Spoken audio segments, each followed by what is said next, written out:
យកឃើញបែបនេះហើយទើបអង្គការទូតអេឡេកូសម្រេចបើកសាលារៀនជាគំរូសាកល្បងមួយឈ្មោះ Happy Chandra នៅឆ្នាំ2006ដែលមានទីតាំងស្ថិតនៅ15គីឡូម៉ែត្រពីរាជធានីភ្នំពេញ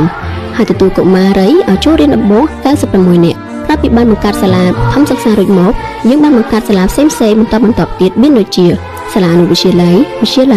និងចុងក្រោយមកនេះគឺសាលាមត្តេយ្យដែលរហូតដល់សប្តាហ៍ថ្ងៃយើងមានសិស្សស្រីចូលរៀនរហូតដល់1300នាក់លោកស្រី Tina Kiefer ដែលជាអ្នកសារព័ត៌មានមួយរូបជាអ្នកផ្ដួចផ្ដើមបង្កើតសាលារៀននេះឡើងរៀងរាល់3ខែម្ដងលោកស្រីវិលត្រឡប់មកកម្ពុជាដើម្បីបន្តតាមដានសកម្មភាពដែលប្រព្រឹត្តទៅនៅសាលា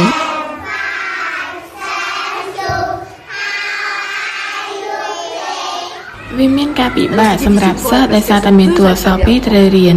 មួយគឺភាសាខ្មែរពីរភាសាបារាំង4+2ចាល្អណាស់ឃើញ6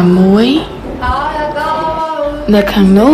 4+2ស្មើ5ជាត្រូវហើយតែដៃអបអរសាទរទាំងអស់គ្នាមួយកម្មវិធីបង្រៀនពីរភាសាចាប់ពីមត្តេយ្យសិក្សាវ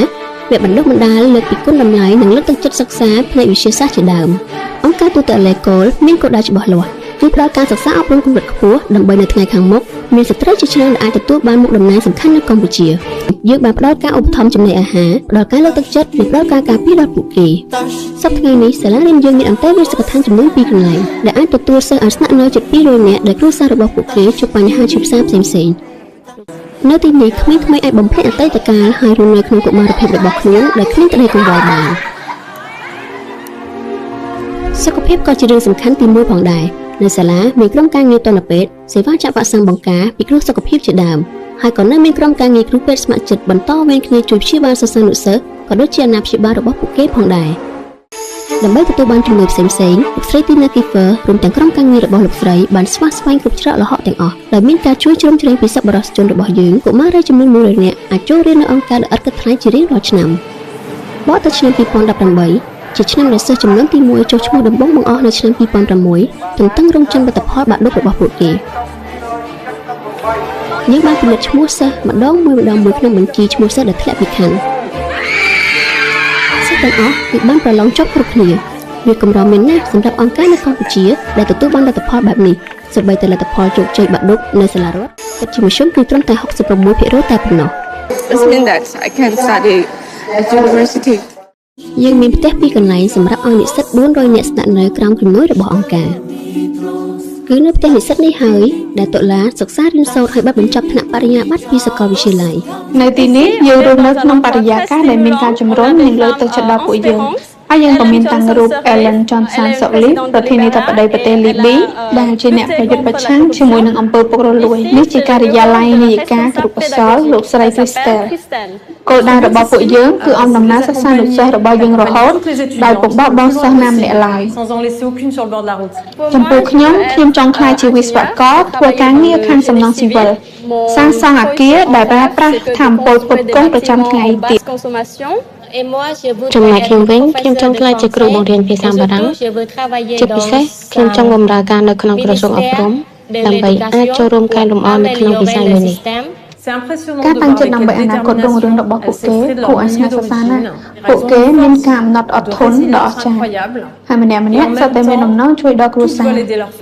មានសារៈសំខាន់តាំងពីអាយុ6ឆ្នាំគេបង្រៀនពីសីលធម៌និងគុណតម្លៃជាច្រើនដូច្នេះនៅថ្ងៃក្រោយពួកគេចង់ធ្វើការងារដែលមានប្រយោជន៍ដល់ប្រទេសជាតិធ្វើការអង្គការនិងជួយដល់សាលា Happy Chandra វិញហើយពួកគេភាគច្រើនក៏តាំងចិត្តក្នុងការគាំពារដល់បរិស្ថានផងដែរពួកនាងមានការគិតនិងការចូលរួមបែបនេះគឺពិតជាត្រឹមត្រូវព្រោះនៅកម្ពុជាការប្រើប្រាស់ថ្នាំសម្លាប់សត្វល្អិតពិតជាមានហានិភ័យយ៉ាងខ្លាំងតាំងពីឆ្នាំ2016សាលាបានបង្កើតទីដីដាំដុះបន្លែជាច្រើនកន្លែងសប្តាហ៍ថ្ងៃសិស្សានុសិស្សទាំងអស់មានការយល់ដឹងច្រើនអំពីកសិកម្មនិរន្តរភាពហើយមានសិស្សជាង30នាក់បានចូលរៀននៅសាកលវិទ្យាល័យភូមិន្ទកសិកម្ម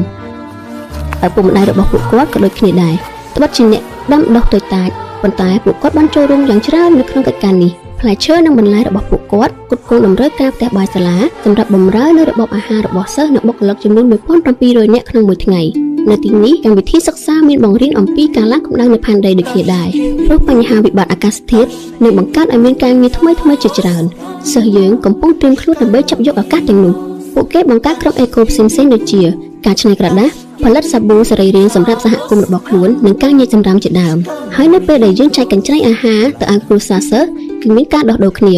សាលាសូមឲ្យយើងប្រមូលសម្រាមផ្លាស្ទិកយកមកដូរជាមួយកញ្ច្រែងអាហារដោយសារខាងសាលាបានសហការជាមួយក្រុមហ៊ុនផលិតឥដ្ឋធ្វើពីស៊ីម៉ងត៍និងផ្លាស្ទិកដែលឥដ្ឋកែច្នៃនេះគឺប្រើប្រាស់សម្រាប់សាងសង់ផ្ទះរបស់គ្រួសារសិស្សដែលក្រីក្រនិងលំបាកខ្លាំងជាងគេ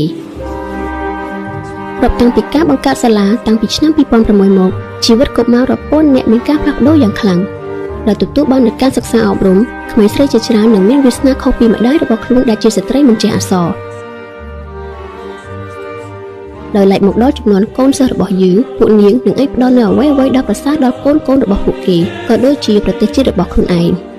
ព្រោះតែពួកនាងធ្លាប់បានរស់នៅក្នុងស្ថានភាពលំបាកអត់ឃ្លានពួកនាងអាចដឹងជាងនរណាទាំងអស់អំពីការកសាងពិភពលោកមួយនេះដែលពោរពេញទៅដោយភាពត្រឹមត្រូវនិងមនុស្សធម៌